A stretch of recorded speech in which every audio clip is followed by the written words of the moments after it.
नमस्कार, मैं कुलदीप चारण और आप देख रहे हैं खास राजस्थान। हमारे साथ में पूर्व महिला आयोग राजस्थान के अध्यक्ष सुमन शर्मा जुड़े हैं। सुमन जी, राजस्थान में रीट भर्ती को लेकर लगातार बवाल चल रहा है। रीट 50,000 की मांग भी हो रही है और एक तरफ सीबीआई की जांच की मांग भी हो रही है। आपका क्या तर्क? देखिए, सीबीआई और रीट और ये मांग, अगर तीनों को हम अपने तरीके से देखते हैं, राजस्थान में हमें शौक़ नहीं है कि हम सीबीआई की मांग करें, लेकिन जो परिस्थिति राजस्थान की सरकार ने पैदा किया रीट को लेके, रीट एक ऐसा विषय हो गया राजस्थान के लिए। मुझे लगता है कि राजस्थान की सरकार के गले की हड्डी या ताबूत की अंतिम कील जो होती है ना, वो साबित होगी। क्योंकि जिस प्रकार से बोर्ड के अध्यक्ष की नियुक्ति, उसके बाद उस नियुक्ति के बाद प्राइवेट लोगों के हाथ में दे के प्राइवेट लोगों की नियुक्ति, और घर से ही सेंध हो जाए, क्वेश्चन पेपर लीक हो जाए और सरकार मूक दर्शक बैठी रहे, तो इसमें केवल मुख्यमंत्री ही प्रश्न नहीं उठता है, दो दो मंत्रियों पे सीधे सवाल जाता है, जो उनके बहुत ही चहेते मंत्री रहे, मिस्टर डोटासरा हो और सुभाष गर्ग, जो गहलोत साहब के बहुत ही करीबी मित्रों में से आते हैं और दूसरी पार्टी से आके सरकार को समर्थन दे रहे हैं। इन दोनों का ही उसमें बहुत बड़ा योगदान है। एक डोटासरा जी को तो खुले इंटरव्यू में मुख्यमंत्री ने बिरला एडिटोरियम में कहा था कि आप शिक्षकों को तबादले में पैसे देना पड़ता है, तो शिक्षकों ने मुख्यमंत्री के सामने कहा था कि जी पैसा देना पड़ता है हमें, तो वो खुला वहाँ पे ऐलान हुआ था, तो सब चीज़ मुख्यमंत्री के सामने था। तो मुझे लगता है कि ये इतने बड़े ड्रामे का एक जो मेन हीरो है, उसको तो पीसीसी चीफ बना के कांग्रेस नाम कर रही है। और रीट का जब ये पोल खुला और ये सारी चीज़ें सामने आई, मिस्टर लाठर के डीजीपी के मैं इंटरव्यू देख रही थी और एसओजी के भी काम आप लोग भी देख रहे हैं कि किस तरह से, ठीक है, दो चार छोटे छोटे मुर्गों को पकड़ के आप कह रहे हो कि हमने तो बहुत काम कर दिया और हम तो काम करने वाली सरकार है। पिछली सरकारों ने भी क्वेश्चन लीक हुआ था पर कुछ नहीं किया, पर आपने काम कहाँ किया? वो जारोली क्या है, वो कहाँ छुपा है? वो जब तक नहीं आएगा, आज के समाचार पत्रों में आपने दे दिया कि उसकी सरकार तो एक कमेटी बनाना चाहती थी जिसमें कलेक्टर भी की अध्यक्षता में 5 लोगों की टीम बनती और वो क्वेश्चन को ये करते, उसने अपने मन से प्राइवेट लोगों की। ऐसा होता है क्या? किसको उल्लू बना रहे हैं? सरकार को सीधे तौर पे आके सबसे पहले उस लापता धरती के अंदर घुस गया, आसमान में चला गया, जारोली को सामने लाना चाहिए, क्योंकि जारोली को सरकार ने ही अंडरग्राउंड किया, मेरा सीधे आरोप है। इसीलिए हम लोग सीबीआई की मांग कर रहे हैं, क्योंकि एसओजी पे भी प्रश्न चिन्ह खड़ा हो गया, एसओजी पे भी सवाल उठ गया। तो हम लोग कहते हैं कि भाई सीबीआई मांग कर लीजिए। अगर दूध का दूध और पानी का पानी, आपने कहा अलवर कांड में हम सीबीआई जांच करा लेंगे अगर पेरेंट्स चाहते हैं, तो यहाँ पूरे रीट के विद्यार्थी, वो आंदोलनकर्ता, ऑपोजिशन सब मांग रहा है, तो कर दीजिए ना, क्यों नहीं सीबीआई कर रहे हैं? इसलिए सरकार की जो दोहरा और तेहरा चरित्र सामने आ रहा है, जो युवाओं के साथ इतना बड़ा भयंकर खेल हुआ है राजस्थान के युवाओं के साथ, बेरोजगारी में राजस्थान नंबर 1 आ गया। आप सोचिए मुख्यमंत्री किस मुंह से इंटरव्यू करते हैं। मेरे को तो बड़ी शर्म आती है कि आज मैं यदि राज्य की मुख्यमंत्री हूँ और हमारे राज्य में इस प्रकार की घटनाएं हो, तो हम अपना छाती ठोक के ये बात नहीं कह सकती राजस्थान में ऑल इज़ वेल। वो बड़े डंके की चोट पे इंटरव्यू करते हैं और सीधे जाके प्रधानमंत्री पे अटैक करते हैं। अपने गिरेबान में झांक के तो देखें। राजस्थान में रीट को लेके जो सीन बना है, कभी मध्य प्रदेश में व्यापम को लेके चर्चा हुआ करती थी और बहुत सारी बात मुझे अशोक गहलोत जी का याद है, वो बहुत आरोप लगाया करते थे शिवराज चौहान साहब की सरकार पे। आज क्यों नहीं बोल रहे? रीट भी वैसा ही मामला है, करोड़ों का मामला है और इसमें बड़े बड़े इनके मंत्री इन्वॉल्व हैं, सीधे तौर पे इन्वॉल्व है। ये सीबीआई से जांच होगा तो दूध का दूध और पानी का पानी हो जाएगा। अगर आपने कोई पाप नहीं किया, आपने कोई कुकर्म नहीं किया, आपने कोई धांधली नहीं की है, तो आपको डर क्यों लग रहा है? आपका डर ही बता रहा है कि कहीं ना कहीं कोई बहुत बड़ा मामला है। डीपी जारेलू का पहले ही बयान था कि रीट कुछ नहीं हुआ, रीट उसको भी सरकार ने मनाया। डोटासरा जी का तो बड़ा बयान था कि इसको तो Guinness book of the record में दर्ज करवाना चाहिए। तो राजनीतिक संरक्षण का उन्होंने आरोप लगाया है जारोली जी ने, तो उसके पीछे क्या तर्क है, वो अभी तक सामने नहीं आ रहा। मैं आपको बताऊं कि एक सबसे मुख्यमंत्री और डोटासरा जी दोनों ने कहा था कि पेपर लीक नहीं हुआ।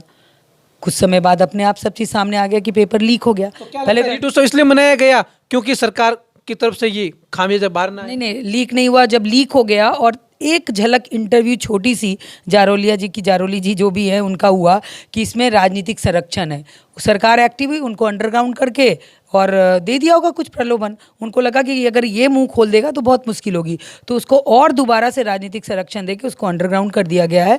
उसको बचाने की पूरी कोशिश कर रही है सरकार और सारे चीज़ें उन पे डाल के इतिश्री कर ले रही कि सरकार के तो कॉलर बिल्कुल साफ़ हैं, हमारी तो मनसा में कोई भाई ऐसा नहीं था, सारा दोषी जारोली ही था जो अंडरग्राउंड हो गया, उसको हम ढूंढ रहे हैं। तो बच्चे जाएं भाड़ में, राजस्थान का युवा बेरोजगार सड़क पे मरता रहे, कितने लाखों। और दूसरी चीज़, रीट को नहीं कैंसिल करना भी, कि रीट के एग्ज़ाम कैंसिल नहीं होंगे, उतने सारे बच्चों का क्या होगा? वो बच्चे जिन्होंने पेपर खरीदे पैसे देके, उनकी चिंता आप कर रहे हो, उन बच्चों की चिंता नहीं कर रहे जो हज़ारों बच्चों ने ट्यूशन करके, पढ़ाई करके, ईमानदारी से एग्ज़ाम दिया, उनकी, हाँ 3 साल की तैयारी, उनकी आपको परवाह नहीं है। आपको उन बच्चों की परवाह है जिनके पास क्वेश्चन बिके और उनका सिलेक्शन हो गया और उनका भविष्य क्या होगा। तो ये सरकार की सीधे सीधे मंशा दिख रही है कि रीट की धांधली बिल्कुल प्लानिंग से, तैयारी से की गई थी और इसमें सरकार का पूरा इन्वॉल्वमेंट था।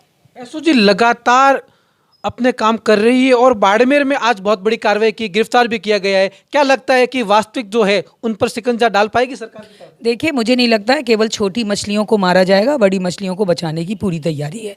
इसलिए ये दिखा रहे हैं कि हम लोग, होता है ना जो प्रोएक्टिव, ये एसओजी प्रोएक्टिव अपने आप को शो कर रही है कि हम ये कर रहे हैं, हम वो कर रहे हैं। असली चीज़ क्यों नहीं कर रही? जारोली को ढूंढ के लाए ना, उसको क्यों छोड़ रखा है? उसके इस्तीफा से या बर्खास्तगी से काम चल जाएगा क्या? बाप जो है उसको, चोर को मारो ना, चोर की मारे। आप छोटे मोटे ऐसे किसी का मकान और इंस्टीट्यूशन तोड़ दे रहे हो, किसी के बिल्डिंग तोड़ दे रहे हो और दिखा रहे हो कि हम एक्शन में हैं। ये एक्शन नहीं है।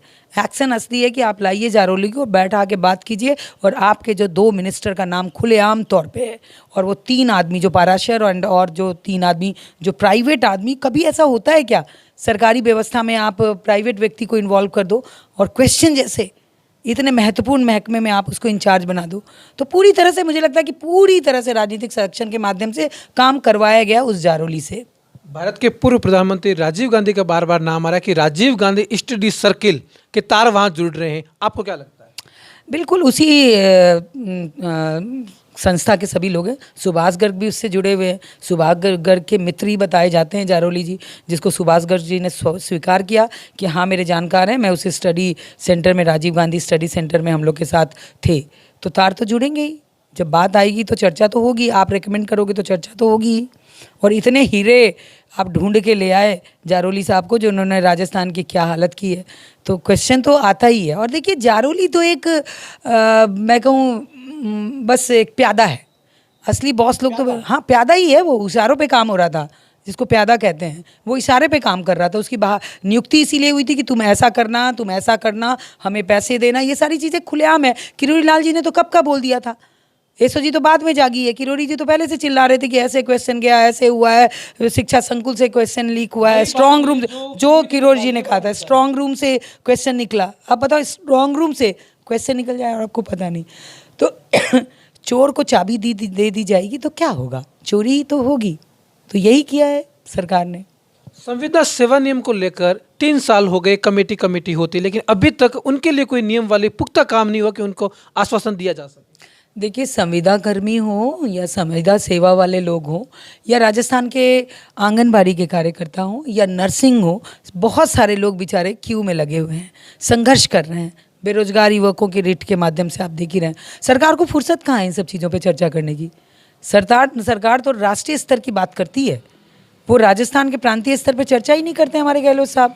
बहुत दिनों तक कोरोना का खेल होता रहा, उसके बाद होटल खेल होता रहा, अपने आराम से सरकार बचाओ, सरकार गिराओ, सरकार उठाओ का खेल चलता रहा। तो इन 3 सालों में तो यही करते रहे। राजस्थान के जो प्रांत के मुद्दे थे उस पर तो कभी ध्यान ही नहीं दिया गया। इन्होंने किया क्या है, कभी खड़े होके बताएं तो सही कि इन 3 सालों में कभी तो कोरोना में ढकते रहे अपने आप को कि कोरोना है, कोई काम नहीं हुआ। सरकार एक बार इंटरव्यू दे, अपने आके प्रेस कॉन्फ्रेंस करे कि हमने इन सालों में ये काम किया। इनके बहुत सारे मंत्री को मैं चीखते चिल्लाते देखती हूँ। राजस्थान की हालत बदतर कर दी। बेरोजगारी में राजस्थान नंबर 1, महिला उत्पीड़न में राजस्थान नंबर 1, दलित में उत्पीड़न में राजस्थान नंबर 1। आप 5वें नंबर से, 8वें नंबर से, 10वें नंबर से राजस्थान को आप ले आए। लॉ एंड ऑर्डर है कहाँ राजस्थान में? है कहीं लॉ एंड ऑर्डर? मूक बधिर बालिका के साथ कितना शर्मनाक खेल हुआ।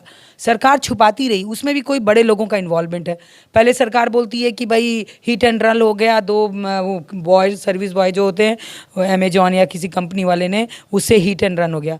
बाद में कलेक्टर उनको जाके कहते हैं, ज़मीन का प्रलोभन देते हैं और कहते हैं कि भैया तू ये कर ले। बाप उसका बिलख रहा है। गहलोत साहब की उसकी पीड़ा नहीं दिख रही है क्या? राजस्थान में आपने अति कर दिया। जालोर की बच्ची का देखिए, आज चूरू में वो क्या नाम है, एनसीसी कैडेट की लड़कियों ने, मैंने अजीब स्थिति है। राजस्थान में कोई डिस्ट्रिक्ट नहीं बचा जहां आप लड़कियों के साथ बलात्कार की कहानी आपके सामने। अब हम लोग के दिल तो इतने पत्थर से हो गए हैं, मैं आपको बताऊं कुलदीप जी, कि अब ये खबरें देख के हमारा दिल भी नहीं कौंधता, ना हमारा दिल धड़कता है, क्योंकि रोज देख देख के हम पत्थर से हो गए हैं और राजस्थान की सरकार पे कोई असर ही नहीं होता। महिलाओं की सबसे बड़ी संस्था आयोग को खाली कर रखा है, आयोग में अभी तक गठन नहीं किया है। कैसे ये सरकार काम कर रही है और सरकार है कहाँ? प्रताप सिंह छाती ठोक ठोक के इंटरव्यू देते हैं कि हमने ये कर दिया, बीजेपी वाले ये करते हैं, बीजेपी वाले वो करते हैं। भैया तुमको शासन करने का अवसर मिला है, हम तो विरोधी हैं, ऑपोजिशन में हैं, हम तो बोलेंगे, लेकिन आप करके तो दिखाओ। आपके महकमे बदलना, आपके ये सब करना, यही चल रहा है बस। सरकार है कहाँ? हम तो आपने राष्ट्रीय स्तर की बात की, केंद्र के बजट को आप किस रूप में देखते हैं? देखिए, केंद्र का बजट एक वर्ष या एक बजट का नहीं है। जैसे पंचवर्षीय योजना पहले हुआ करती थी इंदिरा गांधी के ज़माने की, वो पंचवर्षीय योजना नहीं है। ये भारत इस बार अमृत महोत्सव मना रहा है अपनी आज़ादी का, और ये लॉन्ग टर्म पॉलिसी वाला बजट है, जिसका इफ़ेक्ट आपको आज नहीं दिखेगा, इसका इफ़ेक्ट आपको आने वाले कई सालों में दिखेगा। तो सो कॉल हम 25 वर्ष की कल्पना लेके चल रहे हैं। तो बजट 25 वर्ष का, हमने कोई टैक्सेस नहीं लगाए, हमने सामान्य व्यक्ति पे कोई बोझ नहीं डाला। 2 साल से हम लोग 2 बार बजट देखे, हमारे बजट में कहीं कोई टैक्सेस नहीं लगे। तो अच्छा है, आम आदमी का बजट है, गरीबी हटाने के प्रयास का बजट है, किसानों को राहत देने का बजट है, और डिजिटल इंडिया को स्ट्रॉन्ग करने का बजट है। गहलोत की सरकार है और वर्तमान में 106 दिन से दिव्यांग भवन के बाहर धरने पर बैठे, उनकी सुध लेने वाला कहीं कोई किसी की सुध लेने वाला नहीं है राजस्थान में। मंत्री दुखी हो रहे हैं। आज मैंने देखा कि भरतपुर से कोई मंत्री आते हैं, क्या नाम है उनका, विश्वेंद्र सिंह जी, अधिकारी उनके बुलाने पे नहीं जाता है। तो आप क्या इस राजस्थान में क्या कल्पना कर सकते हैं, जब मुख्यमंत्री के सलाहकार के ही अधिकारी उनके कॉल पे नहीं आए, तो उस मूक बधिर या उस विकलांग या वो बधिर किसी भी प्रकार की, किसकी कौन सुनने वाला? किसी की कोई सुनने वाला नहीं है। मज़े से सत्ता चल रही है, हाथ में 5 साल आपको ऐश करना है, उस स्टाइल में राजस्थान सरकार चल रही है। आरएएस भर्ती को लेकर के मेंस के एग्जाम पोस्टपोन किए जाए, समय उनको कम मिला, उनकी जो मांगे हैं, आपका क्या कहना है? देखिए, जेन्युइन है। उनको लगता है कि जो सिलेबस चेंज होने के बाद जो प्रॉब्लम आई है, वो साइंस फैकल्टी को तो एडवांटेज देगा, पर आर्ट्स वालों के लिए थोड़ी सी दिक्कत है। तो सरकार सुन ले तो मुझे लगता है कि अच्छा रहेगा उन बच्चों के लिए, उनके भविष्य के लिए थोड़ा सा समय दे दे तो मैं सोचती हूँ गलत नहीं है, उनकी मांग जायज़ है। ये थे राजस्थान के राज्य महिला आयोग के पूर्व अध्यक्ष, जिन्होंने प्रत्येक बिंदु पर खुलकर बात की, चाहे रीट 50,000 हो, चाहे सीबीआई जांच हो, चाहे महिला उत्पीड़न का मामला हो। महिला उत्पीड़न के मामले बड़ा है कि सरकार जांच ही चेंज करवा लेती है, पहले क्या कहती है, बाद में तर्क क्या देती है, डॉक्टर तक के बयान चेंज हो जाते हैं। अब ऐसा राजस्थान के इतिहास में तो पहली बार हुआ कि वहाँ की एसपी कहती है रेप हुआ, कलेक्टर कहता है रेप नहीं हुआ, और डॉक्टर आके फिर सर्टिफिकेट देते हैं कि रेप नहीं हुआ।